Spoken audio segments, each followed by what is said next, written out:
Hiya, folks, it's St. Patrick's Day, and we're here to talk about the Jolly Green Giant himself, because it's not easy being green. And for that reason, we're going to discuss one of our favorite animated Hulk films, Hulk versus. And in this smashdown in this corner, we have the Incredible Hulk. And in this corner, we have the Thunderer himself, Thor Odinson. In the first part of the smashing animated collaboration known as Hulk versus Thor! Barney Stone! Barney Barney Stone! Stone! Barney Stone! Barney Stone! Barney Stone! Alright. Yay, Alright, verily. how you doing, Yay, Blue verily. I'm good. How you doing? I'm How well. was your St. Patrick's Day? Not as green as I thought it'd be. Eating corned beef and cabbage? Oh God, no. Yeah, me neither. Well, I'm wearing green at least, so yeah. Do you like my Alfred E. Joker? Yeah. We've had discussions about Alfred E. Joker pre-show, but what are we here to get into, Blue Dragon 5? This is an event that we've been looking forward to because we like to do something for every holiday here on the So You Want to Be an Imagineer YouTube channel. And for tonight, we figured, hey, St. Patrick's Day, green. We love Marvel. Age of Ultron's coming out. We keep seeing all the Hulkbuster armor and stuff like that. So we're going to tie it back to the roots of Hulk with the Hulk versus animated feature, which was basically what's the word I'm looking for? Well, it's basically it was a short. It was kind of a not a package compilation. Yeah, like not package film, more I guess compilation's a better word. Yeah, it was a compilation done in 2009. It was right in between The Incredible Hulk and Iron Man 2. So you want to get into kind of the origin of why Marvel might have decided to put this little thing together? Yeah, well, particularly for this one, there's not oddly enough, there's not like an exact kind of reasoning for why this exists. We can only speculate about it. So I'm speculating that this was we look at the grand scheme of things. Now, I'm not sure how involved Marvel Animation is with the films, but given the fact that now their current Avengers cartoon, which is not good by the way, is basically modeled after the movies, I assume there's a strong connection there to some degree. If I'm not mistaken, Kevin Feige has his name in the credits in this, right? Well, he has his name and everything. Come on. Okay. But given this strikes me more as definitely Marvel connected. I'm thinking like, okay, so we got they're figuring we got the Incredible Hulk that has just come out. Let's pick up some steam with that, and basically we're building towards the Avengers in the ultimate string of things here. Let's keep the Hulk's always been our weakest link in the Marvel movies. Period. Whoa, you watch your mouth, Blue Dragon 5. Hey, I'm not saying. I'm just saying. I'm speaking for like what Marvel's thinking here. This was okay. So this was pre-Avengers. We have to keep that in mind. That's what I'm saying. This is like this is like pre-Avengers and like still with Ang Lee Hulk on our minds to some extent. Oh God. So I'm saying like Hulk. Believe me, I like the Incredible Hulk as much as the next guy. But Edward Norton, you just didn't do it for us. I liked Edward Norton though, but he's no. He doesn't hold a candle to Ruffalo. He's no Ruffalo. No. But the point is the Hulk has always been kind of the weak point in the grand consensus of things before Avengers of the Marvel films. It's on a solo film level, so they figure, let's build some momentum with the Hulk. But also in 2011, 2 years now, we have in the works is a Thor movie. People know barely anything about Thor, so let's educate the people on Thor, but also keep Hulk on people's minds because we're going to blow them away in the Avengers. So we're going to contact Marvel Animation. We're going to see if they can get something really awesome worked up that the fans are going to like, but also educate some new people, get them intrigued in the Marvel universe here, in the Thor universe and the Hulk universe. And I think that's what ultimately got us this movie, pretty much like the ultimate slugfest, but kind of introducing some really cool characters that are going to wow us in the Marvel films. Well, it's interesting because this movie actually introduces a lot of concepts that we've not even seen yet in the cinematic universe. Like we have Loki's daughter, who, if I'm not mistaken, is kind of like the overlord of hell. Pretty much. And we have the whole love triangle between Lady Shiva, and then I don't even know offhand the name of the other character. It's not Lady Shiva. It's Lady Sif. Lady. What the hell is Lady Shiva then? That's Batman. Tiki. Oh, Batman. Oh, wow. Okay. Good job, Tiki. Good Point job. is, I'm the amateur here. point is, there's Lady Sif, or just Sif for short, and then you got one of my really cool character. You got the Enchantress. More of the Enchantress. Yeah, and she's someone, if I'm not mistaken, who hasn't shown up in the films yet. Oh, but she should. I would love it if she was in the next one. We'll get Okay. to that. And then, of course, we have many mentions of Ragnarok, which, that definitely, we're still a couple years away from that movie. But, I mean, think about God. If they, I don't know, do you think in their heads they were kind of planning, like, okay, we want to do a Thor trilogy. We want the third movie to be Ragnarok, because that's the obvious kind of, like, end game of Thor. Like, what do you think? Because there is kind of, like, some mention of it in here. No, I don't think they were planning that far ahead. I think it was bear in mind, a lot of these things are big elements of Thor. So, I mean, it's kind of somewhat of a coincidence, and I don't think it was like completely tied in. Everything is more publicity stunt in terms of them. I mean, we're just speculating on why they kind of placed it here. So, I mean, I really doubt that in 2009 they're thinking all the way to Thor 3. Well, I don't know. You never know. You never know. But yeah, that's a good point, because they don't, like, at this point, it's like we're living in an era where it's like Marvel could just release, like, any property. They could literally release a Howard the Duck movie and already have, like, a trilogy planned out, because they're so confident in the fact that Howard the Duck movie would do well. I gotta tell you, though. That time period yet. I gotta tell you, with this movie, the biggest thing I kind of took away from this is this was a crash course in the Asgardian universe. The crash course in Thor. Because remember, basically, this is all I really had going into Thor in terms of my education on what Thor was exactly. Okay. Maybe I knew Thor. Thor wasn't really my bag. He's kind of like Thor is kind of like my Green Lantern. Like, he's got a big universe, kind of a little shake. Like kind of the draw from. Right. Yeah, he's got like kind of this cosmic mythology. Yeah, magic again. Particularly more than Green Lantern, but with Thor, it's the magic element is kind of like it's like the same thing with Lord of the Rings. I respect it, but I'm not really into it myself because the magic. What about Harry Potter, BlueDragonFive? You don't like Harry Potter? No, not for Harry Potter either. The magic kind of loses me. Like basically, the closest thing I really got to the beginning of the magic was probably Suburban Nights, but we're not going to discuss this now. What about Once Upon a Time? Well, that's more fairy tale. I'm a little more open to that. Let's not even open that can of worms when it comes to the magic. Okay, anyway, my point is magic's always been kind of a thing, but the movies and this especially really won me over to Thor's side with these things. It really interested me in the Thor universe. Now, I'm not a huge Thor fan, mind you, but I respect him more. Well, I think with the movies they kind of treated it less like magic and more kind of like mystical Star Wars type stuff. Exactly. That's what I liked about it. They treated right. They grounded the magic, said, well, it's stuff you don't understand. It's fine. Yeah.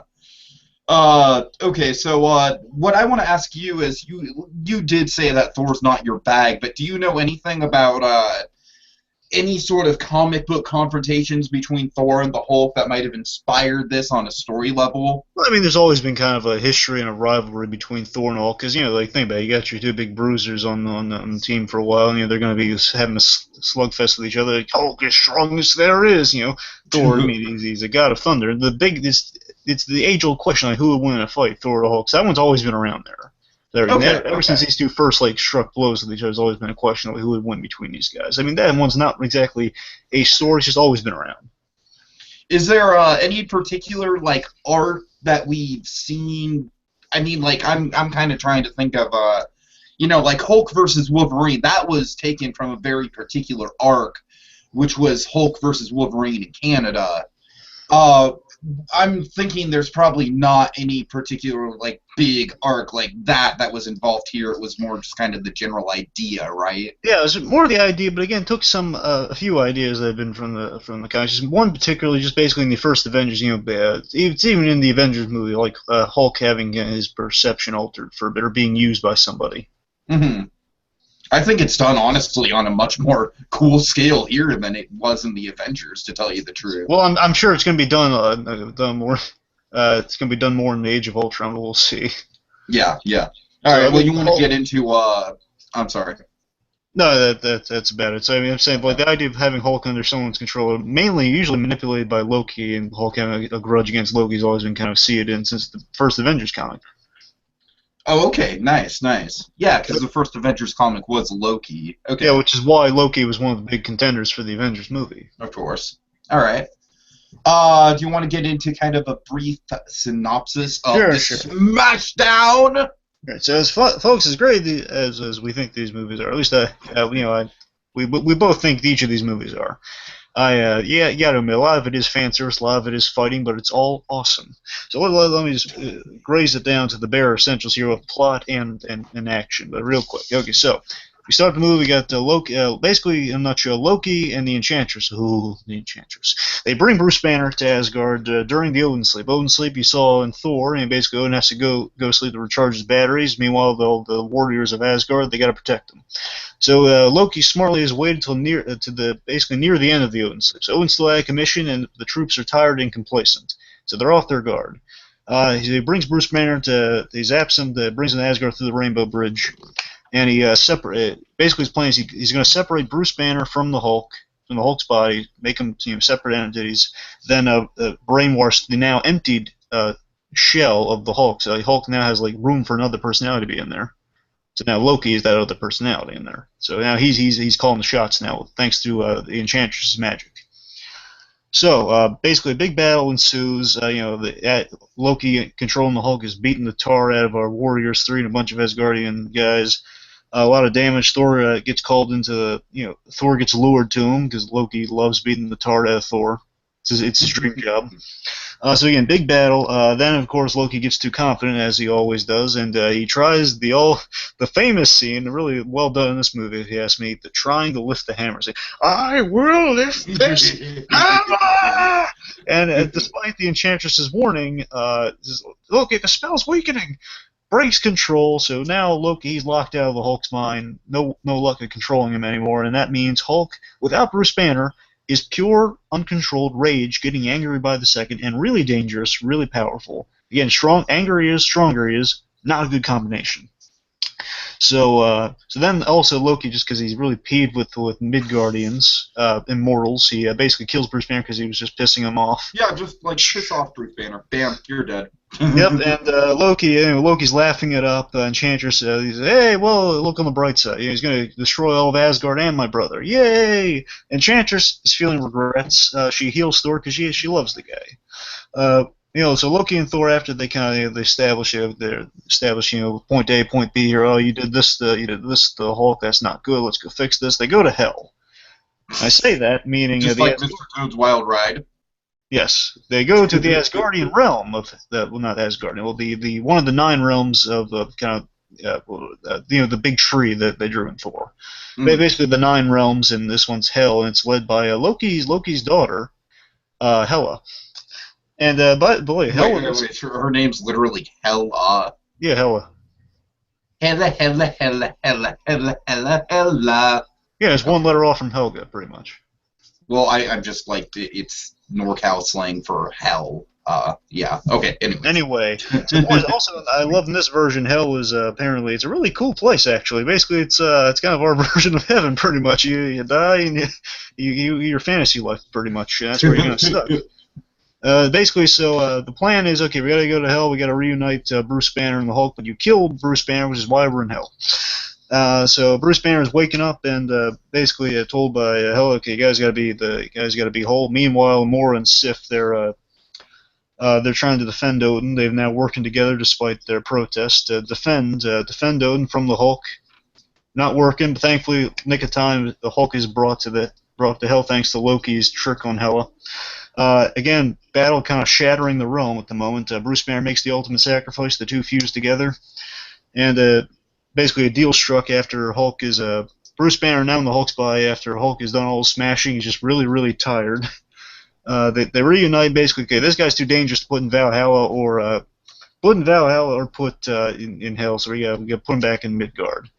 But then Thor and Loki, Thor's an honorable guy. So okay, we got to answer for our crimes here. What's the deal? So they strike a deal, and Loki gets the raw end of it. So he has to stay in hell for a while because he is our father after all. So he'll be out soon enough. He basically gets Jafar'd. Pretty much, he gets caught in some kind of a reverse fireplace in hell. Oh God, yeah. Anyway, so then at the end, basically Odin, I assume, is they're the one flaw I really have with the movie is that Valhalla is not really explained that well. So basically, all those warriors did in fact die, and they went to a place called Valhalla to prove they can fight again. I'm assuming Odin just like snapped his fingers, and they're basically back on Asgard specifically, and basically, yeah, everything's cool. Yeah, we fought Yeah, bravely. that's kind of rushed. Yeah. Everything's good. Everything's great. But you know who we got to thank? We got to thank that Mortal really sacrificed everything for a world that wasn't his own. Bruce Banner, and then we see the classic sad Hulk ending, which was awesome. Da, da, Da, da, da, da, da, da. It's a shame they didn't have that music, but the quiet ending was pretty cool, though. Either way, it was really neat. So that's it in a nutshell. All right, so do you want to get to some of our favorite moments from this epic smash down? Smash! Yeah, sure. All right, well, I gotta say, I think just the pace and the build-up for this is just really well done. I mean, this is a longer short out of the two. This is about 45 minutes, whereas I believe Hulk versus Wolverine is about 35 minutes. Yeah. But I gotta say, I think this one goes by a lot faster for me because it's just like awesome Hulk action just all the way through. And so I guess I really like the scene where we first see the Hulk and it's the Warriors 3 and they're just, you know, like you said, they're kind of relaxed, they're kind of spent, and they just see this charging figure in the distance, and it's like, let's go smash us a troll. And it's like, we know it's the Hulk, and we know it's going to be bad. But the Warriors 3, they're just not prepared for what they're going to get into. And I just think the framing of that scene and just the Hulk just getting closer and his silhouette getting bigger and bigger, and then just the ultimate rage when they get up to him, it's just really well done. It's like a horror movie. What's one of your favorite moments? Oh boy, so many favorite moments. It's the moment where you find out that Hulk is. It's such an interesting idea that you separate Hulk from Bruce Banner. That the Hulk is he's pure anger, getting stronger and stronger. That means before, like, you know, Thor and Hulk have generally a fighting chance. They are both human internally, but now basically Hulk is just literally the epitome of a monster, a really, really scary monster that is unstoppable.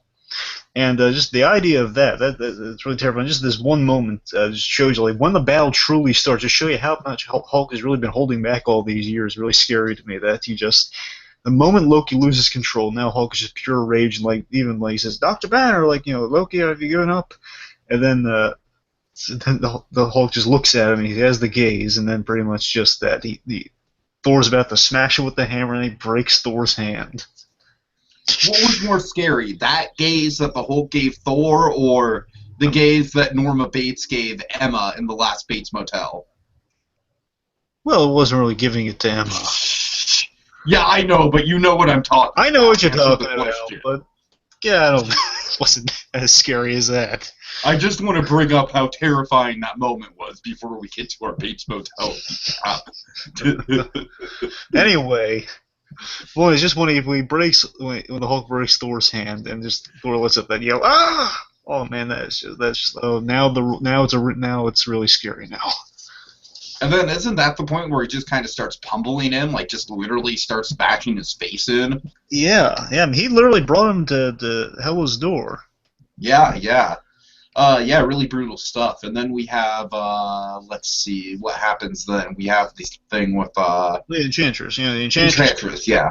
Enchantress comes in and she heals Thor, because I love the idea of the Enchantress. Essentially, it's funny, both of these shorts kind of have like a version of the angry ex-girlfriend. They're both really interesting. Yeah, that's true. So, you know, basically, you know, Enchantress is always, her whole shtick is that she enchanting more of like, she's kind of like imagine Asgardian Poison Ivy, essentially. Oh God, okay. But you Does know, she really, have some wild oaks to show. Oh, would you stop that? All right, I'm sorry. Or as you can tell, Enchantress, she looks phenomenal. You're wondering, Thor, how in your right mind could you not ride off into the sunset with the Enchantress, with Amora? Look at her. Literally, Amora is in her name. How can you not? Yeah, she literally just looks like a Norse goddess. It's like with the flowing long hair and everything. It's essentially, yeah. Thor has kind of the Archie problem. Turns out he has two really beautiful girls going after him all the time. And even without the Enchantress, then you got Jane Foster in the mix too. So you had like three. Oh God. Now I just want to see like all the Thor characters, but just done in the Archie style. Like they could still be in Asgard, but just like done in like the Archie comics, like And 1950s style. and Volstagg would be Jughead because he's always eating. Oh, And Odin must be like Mr. Weatherby. well, who would Loki be? Wait, who's the? It's like he's the bratty rich one, like not the bratty rich one, but the like the bratty one always makes fun of everybody. That'd be Loki. Oh my. Okay. Anyway, well, point is, we could do a whole direct years on that. My point is, it's really neat that she. A lot of times it's like always kind of a balance, like how villainous to make her, because the idea she always is kind of like an ex-girlfriend of Thor's, but she does have a soft spot for her. I love the moment in here where she realizes, well, I didn't want any of this. I mean, I didn't want you to kill him. I wanted you to like take him off his high horse because he broke up with me. But at core, I do love this person, and it's funny in a weird way. You do feel sympathy for her. I mean, you really do. I think that's like the emotional highlight of the whole special, in my opinion. And in a weird way, you kind of want to see her end up with him, in a way. I mean, you feel bad for her at the end when she's just kind of looking at. She kind of reminds me of I can't even think of this character's name, but the character in Les Miserables, where it's like, she's the third wheel of the love triangle, and she ends up dying and everything, and it's all tragic, blah blah blah. That character, yeah, she reminds me of that. Also, again, I love the cattiness between her and Sif. It's really funny that basically again, it's classic like Betty and Veronica. Yeah, like calls her cow and everything. One has dark hair. It's funny. It's like a reverse. Like technically, Sif should be the blonde hair one because she's the nicer one. Right. It's really funny. And the designs, we should mention, the designs are really good in this. And again, kind of a reference to the comics that the designs, particularly for the armor and everything, is done in the Walt Simonson style. Mm-hmm. Walt Simonson was the premier Thor guy. Like he's the guy who could draw Thor like no other. Even like the movies and stuff, they take inspiration from Simonson stuff. Pretty much whenever you see a really cool Asgardian armor in the Marvel movies, that's kind of inspired by Walt Simonson. Okay, so did he do like a big run and like kind of inspired a lot of the general comic? Okay, did like 100 issues or something. They did a long run. Nice. He and nice. I want to say he and his wife, but I forget how involved his wife was in the Thor book specifically, because he and his wife were writing, a writing art team. Mm-hmm. Yeah. Okay, I want to mention another one of my favorite moments, probably my favorite line in the short. I witnessed this hammer. Well, you can get to that. Sure, you can get to that later. It's during the climactic fight. And it's where Hulk is just running rampant in hell, and Thor is like, okay, we have to stop him, Loki. Come on, we have to work together again. Either you help me fight, or you die alone. And then Loki, he just has the most delightful line. It's just so... It's great because it's like Tom Hiddleston Loki before Tom Hiddleston Loki existed. He's just like... Oh, well, we're already in hell, so that's hardly a threat. Also, remember his line before that? Did we just kind of caught off guard? He's a really funny line before that. He says, I think the Hulk's fist have addled your mind, Thunderer. Really funny. Oh god. Yeah, so I just love that moment. Yeah, this guy, the guy who's voicing Loki, he's done Loki in pretty much all the animated stuff. He does a really good job. Cool. He's like a classic Shakespearean actor, like a classic kind of stage actor. Really good. His name's like Graham McTavish. Yeah, that's what you need for a Loki role, definitely. He's the most Shakespearean of all the Thor characters, I think. I think Tom Hiddleston just goes to prove you go to a theater for great actors for Thor. Yeah. Yeah, Graham McTavish, he is definitely, aside from Hiddleston, this is my go-to Loki, this guy. Mm-hmm. Yeah, I can see for good reason. To be honest with you, even if he aged Loki to be a little older in the movies, this guy could actually play him. He's really that good, to be honest with you. Okay, let's see. I want to mention like a really favorite scene of mine. Yeah, go ahead. We got to relate this to the Jolly Green Giant after all. I love Bruce Banner. First of all, I think he's a lot better in this film, particularly than the other one. I agree with that. Yeah. No, I like him in the other movie. This one, I think he really shines because it's more Bruce Banner centric. Because he's basically Norman Banner versus Ruffalo Banner. No, right, sorry, Norton. I thought I said Norman for a second. Norman!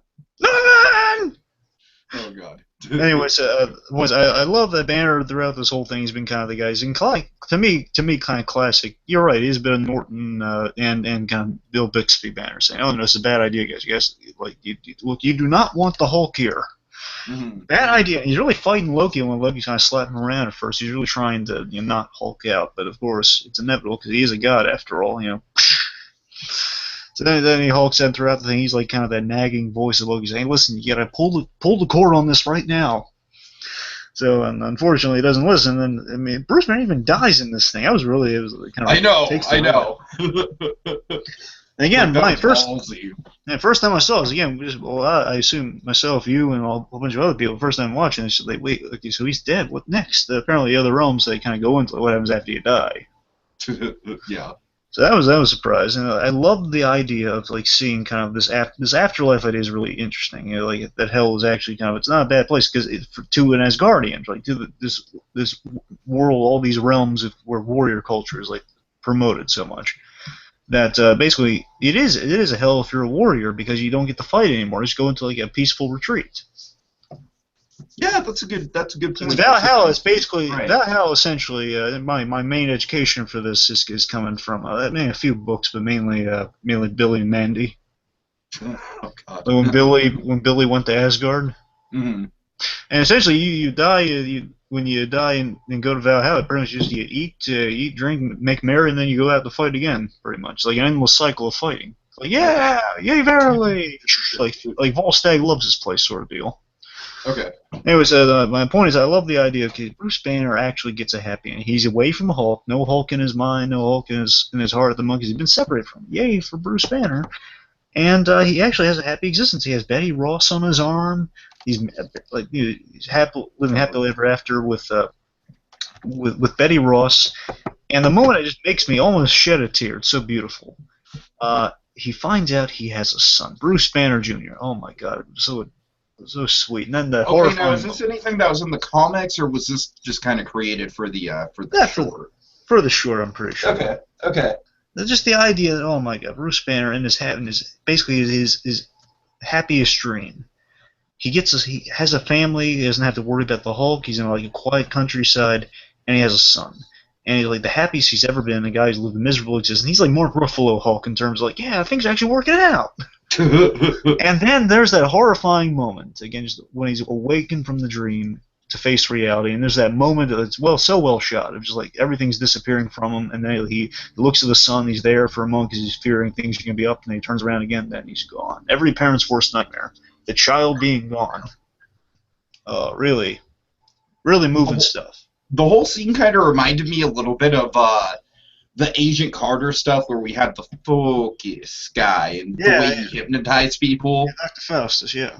Yeah, just kind of lured him into false senses of security, like kind of like, oh, you just need to focus on a happy memory. Ooh. Yeah, you gotta admit, now, I like how Loki is kind of playing devil's advocate here, saying, man, this guy's really a worm. He won't even face his own problems.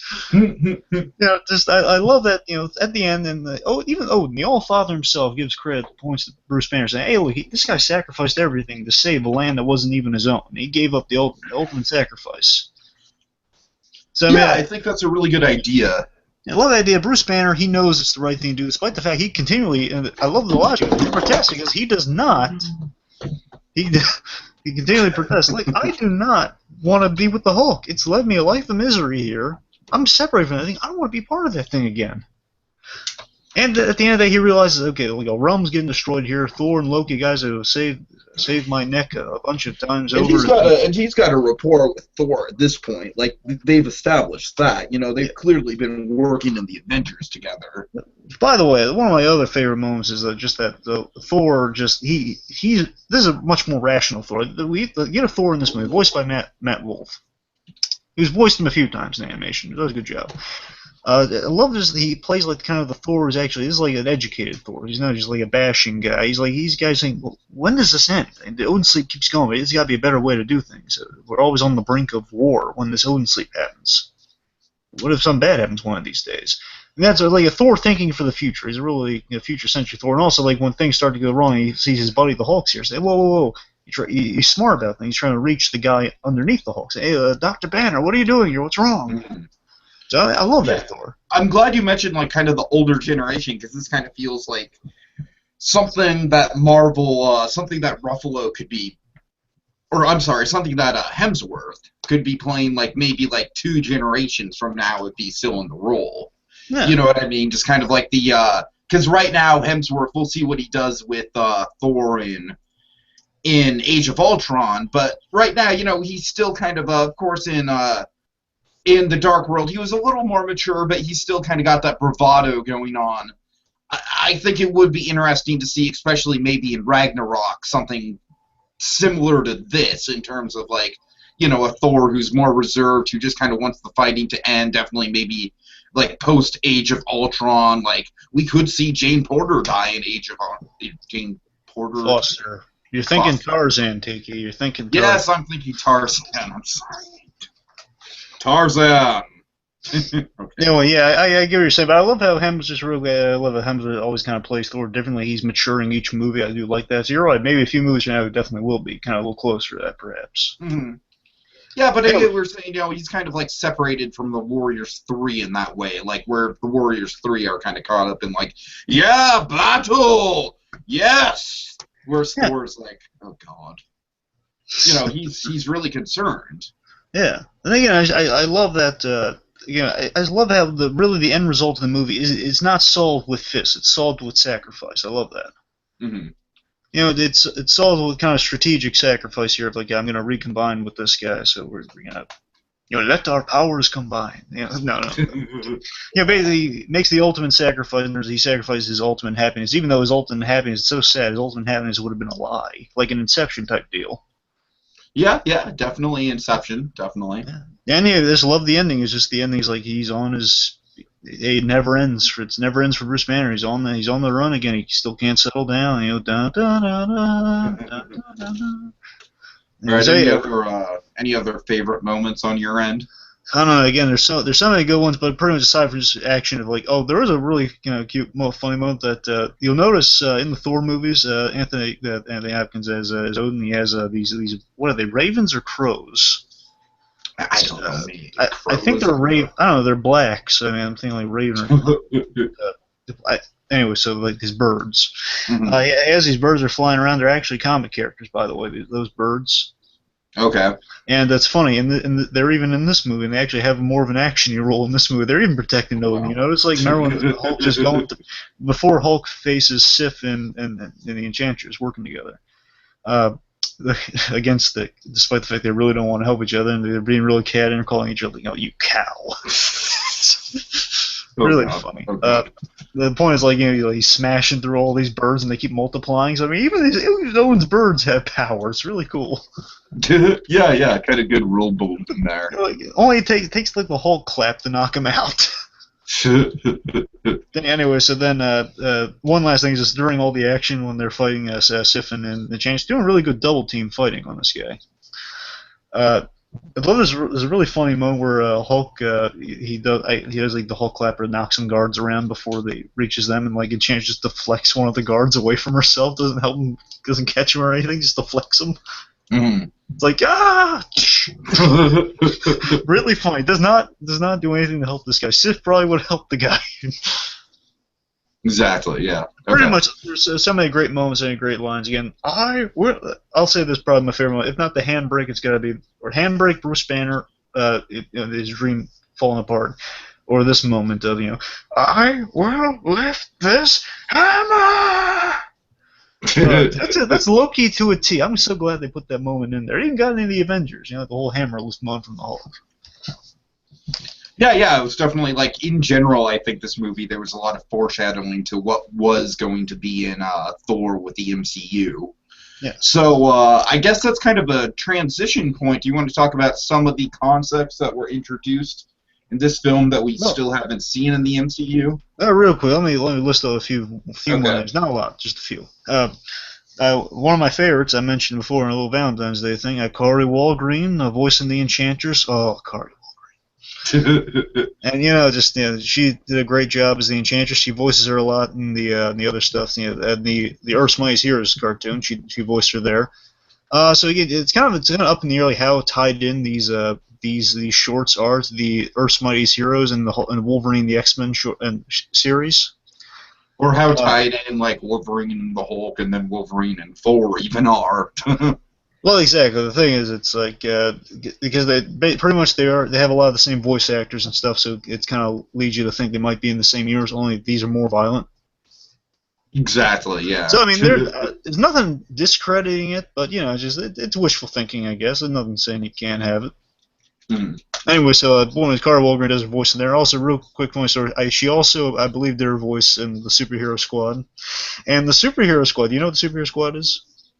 It sounds familiar. The Superhero Squad is basically an animated show. I don't know how many seasons it went. I think like 2. Of basically the little toy line, like little scrunched up mini hero guys.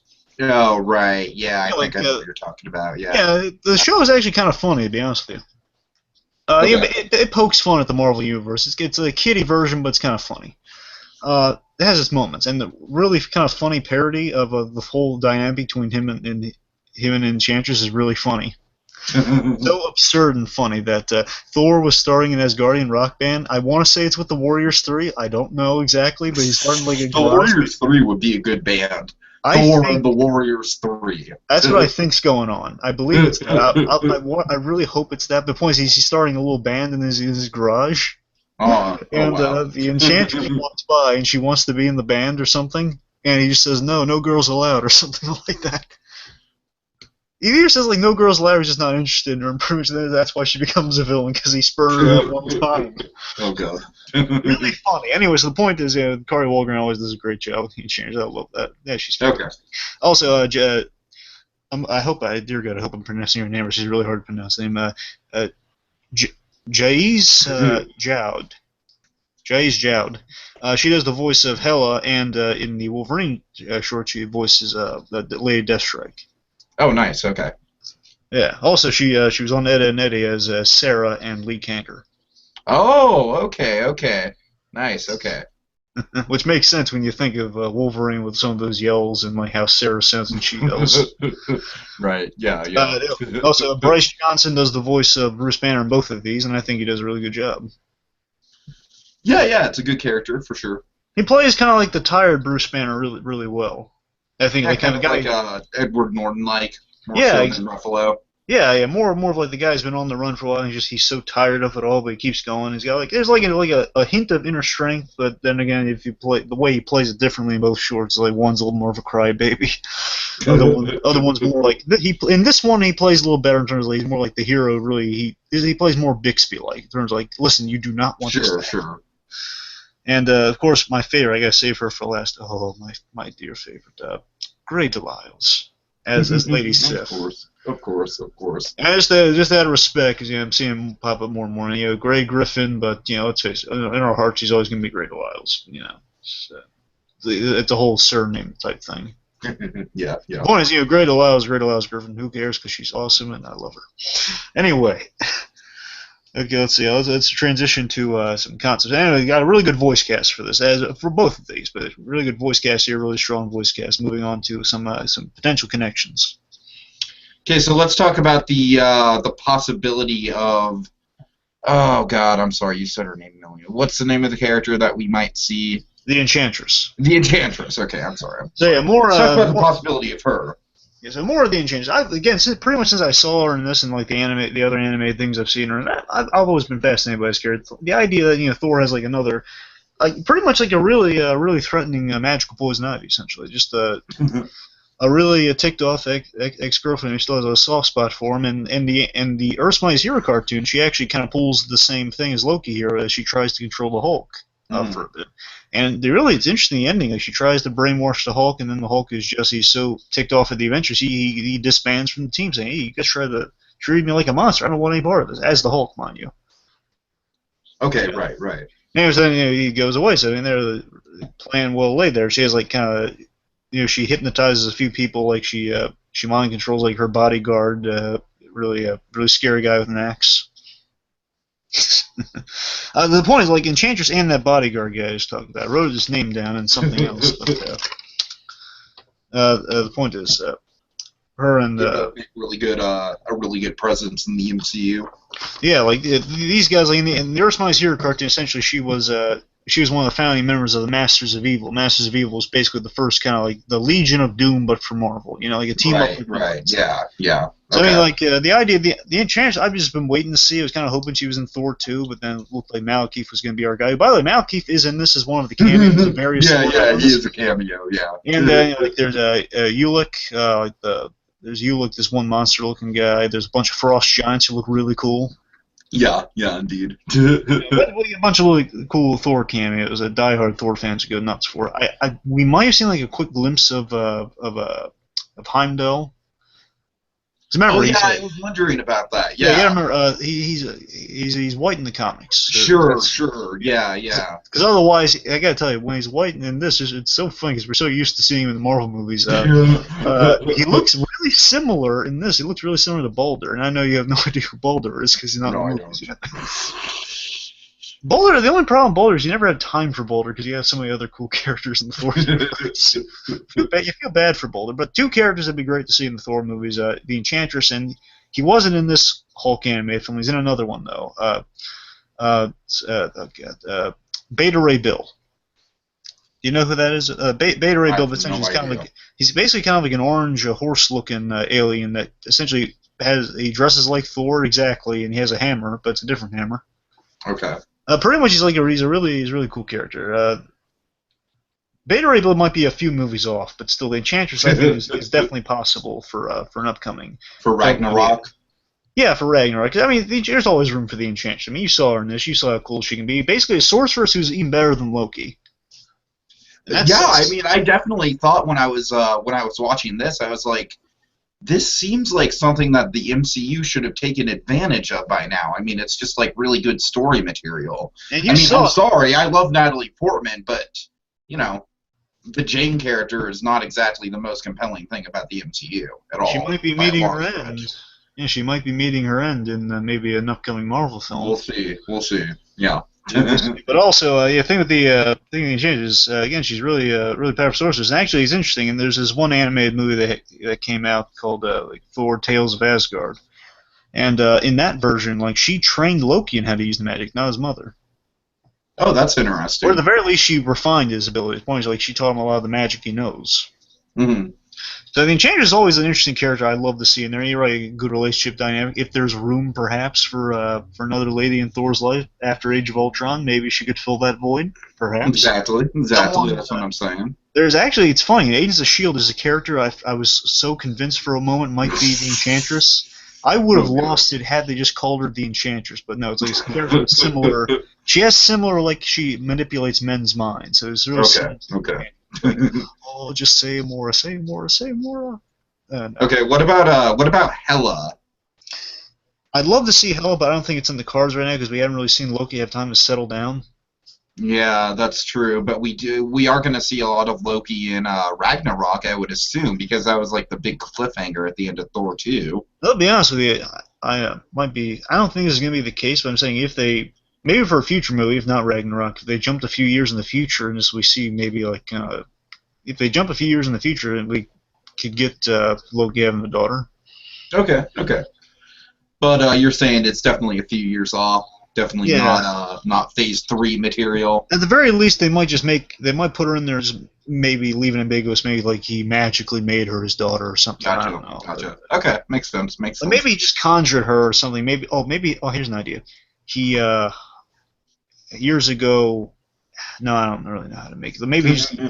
I want to say like he just put his spell over a child and made it his, but then again, that'd still be years for the kid to grow up.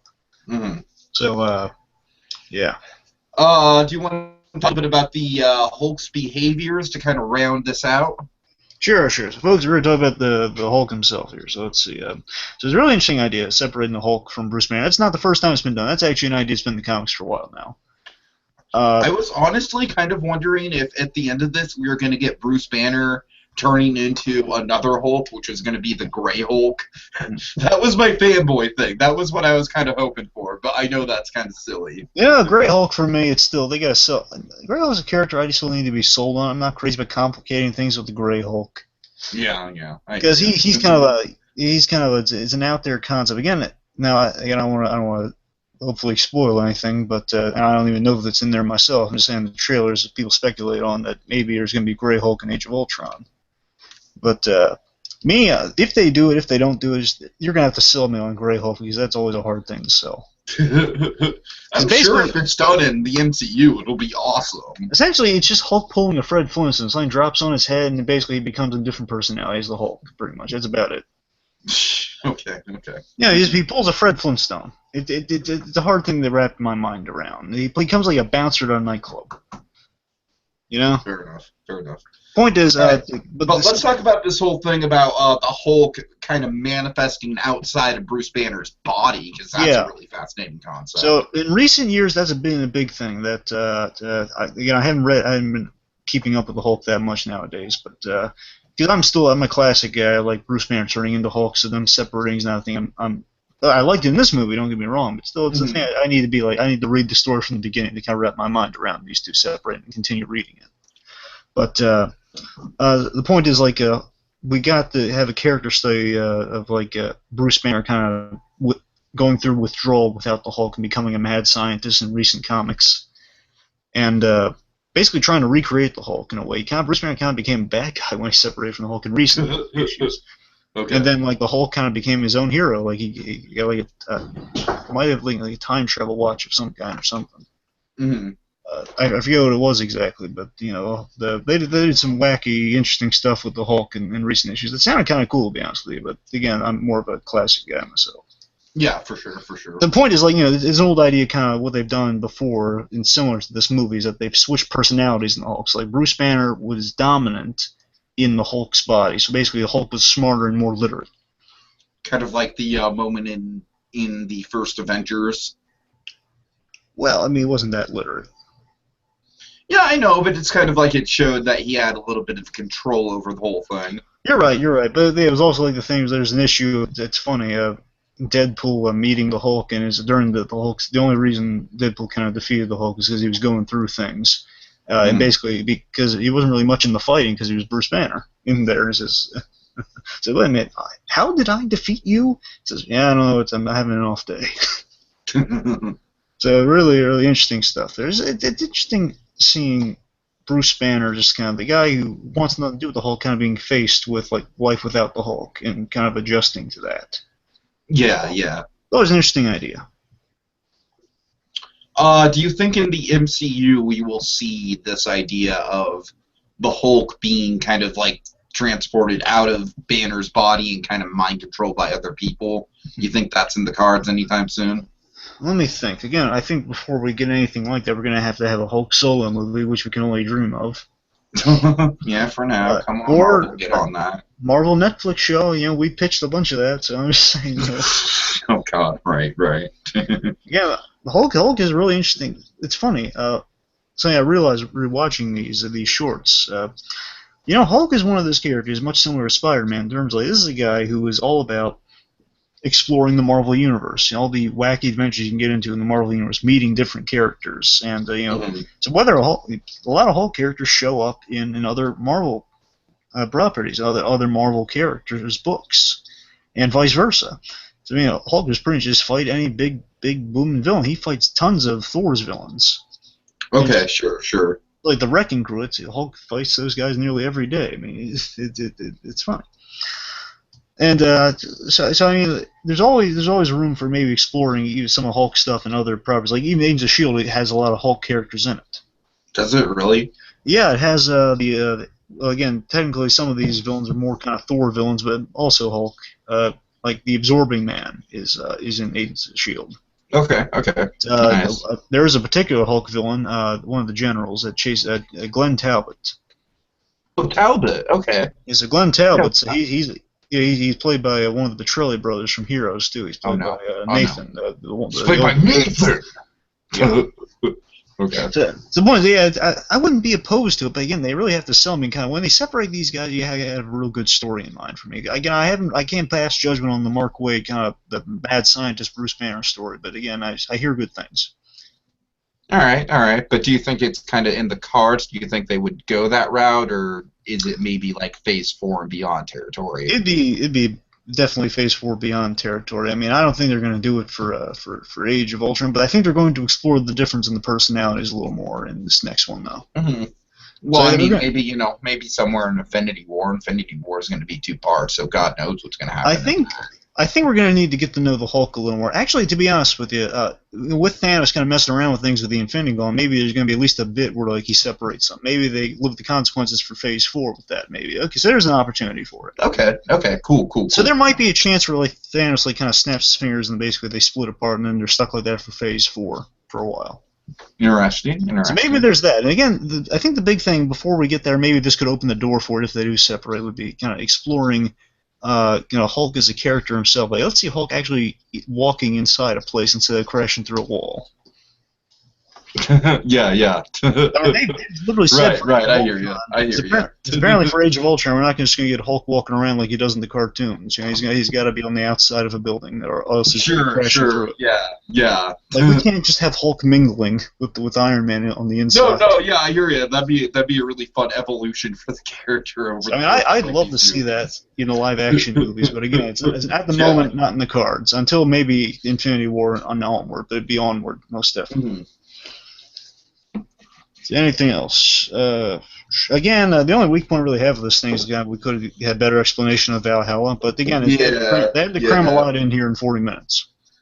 Yeah, that's true. Like I said, I think it's a really, really good paced special, so I think I give them a lot of credit in that regard. I'll tell you one thing I would like to see back in the movies, but again, it might be a little complicated to get in there because of what they're doing Age of Ultron, it looks like. I really regret Betty Ross not being in the Marvel Universe anymore. Yeah, that's a bit of a... Yeah, I like Betty Ross.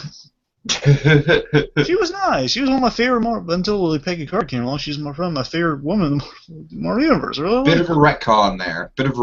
Yeah, I mean, it's funny. Like, I'm so excited to see him and Black Widow get the everything. Then I remember, oh, wait a minute. What Betty Ross? Right. And those two are good together. And like that whole, I guess when they were Norton gone, they say, well, does she have chemistry with Mark Ruffalo? Well, I don't know, but let's not try it. Well, I don't know. Liv Tyler is... I'm not the biggest fan of Liv Tyler, so... Basically, they're thinking, let's keep it under the with our team pair-ups here. You know, let's do a Whedon thing. We're going to pair up people on the team. Sure. Okay. The All right, point anything else we need to cover? Let's see. Anything else we need to cover? So I guess overall thoughts on the thing. So again, overall thoughts. I liked it. I think more because I'm more of a fan of a lot of the stuff and a lot of little characters and the stories and in Hulk versus Wolverine. I'm going to lean towards that more, but I do respect the story and a lot of the really cool ideas presented. This, like separating them and having a Hulk unleashed completely, and basically the sacrifices that Bruce Banner makes to placate the Hulk for the greater good. The really interesting ideas and seeing kind of a really grand introduction to Thor's universe. I thought a lot was accomplished with this short. Yeah, I'm going to kind of have to lean the opposite direction. As I said, I think this definitely has a better pace to it and a lot more Hulk action than Hulk versus Wolverine does. Like, we'll get into it when we talk Hulk versus Wolverine, but I definitely think, like, the main flaw of that is it really turns into a Wolverine movie more so than a Hulk movie once Deadpool shows up. And I'm not saying I don't enjoy the Deadpool stuff, because he has a lot of good lines, and we'll definitely talk about that too. But I think I'm kind of on the fence about how much they made it about Weapon X and everything like that. Well, we're just to circle back to something here. I just to say it again. This is also pretty much, it's heavy on Thor, but you're right. Hulk is definitely, he's a big player in this, a little more so than the other one. So I guess that's kind of why I prefer this one. Yeah, because you got to remember, the thing with the Hulk is, I think it just summed up with this one really great line that Thor has. It just realized, like, he's explained the boulder on the ground, like, injured, like, what is that monster? Like, what is happening? Is Ragnarok upon us? Oh, should we talk about Ragnarok real quick before we, Really quick.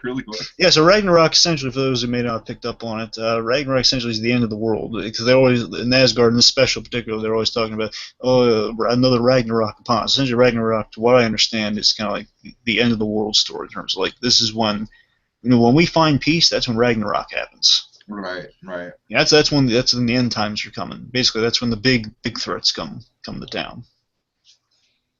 And I don't know. Like I said, I don't really have anything particular to comment about with it. I just think it's kind All of I can funny really that. speculate is that Loki's going to lead us to Ragnarok, and it's not going to be pretty. Like, yeah, I think that's kind of a given. So, Yeah. but I just think it's kind of interesting that they were kind of like, I do agree with you. I think it's kind of a bit absurd to think that they were like, oh, Thor 3, okay. But at the same time, they were kind of sowing the seeds in terms of, these concepts are there. So I think it's interesting. I mean, so again, so with the Hulk, just kind of bring it back to Hulk, 'cause that's what we're here Hmm. for after all. So again, I think it's just it reminds us, Hulk does indeed have a presence. That wherever the Hulk goes, there will be destruction, but there can also be it can also, especially, it's funny, Hulk's introduced into a world that kind of almost celebrates violence in a gleeful way. Hey, violence is, it's kind of a neat, think about it, it's kind of a neat underlying message. Hey, we celebrate violence in Asgard. We love fighting. And we have basically a whole holiday dedicated to fighting, and that'd be, Exactly. yeah, that'd be kind of the Odin sleep. But, the thing about Thor's message at the beginning of this is that, when's the fighting going to stop? And then the minute that he thinks like, well, we got to stop this fighting, and they're thinking, it's fine. We do this every year. A true threat comes, and there's always a danger that something bigger and badder will come. And kind of the Hulk is that fear. Bruce Banner's fear is that the Hulk one day will be out of control. So basically, danger can loom when you least expect it, and you should always be prepared for it. I think it's the underlying message that the Hulk brings with him. So the Hulk does indeed shake Asgard out of apathy and shows them you're going to need to make true sacrifices when it comes down to it. Danger can be present anywhere. So the Hulk is a great warning sign. He's a green warning sign, essentially. So because when Thor says, the Hulk has come to Asgard, things are about to get rough. So I think that's what they ended out on, the Hulk has come to Asgard. Asgard better learn. Well said, well said. All right, so see any parting words, any last statement to end out on? Remember, folks, it's not easy being green. I think we just musically should say, da da da da, Da da da da da da da da da da da da da da da. Well, this is hell, so that's hardly a valid threat.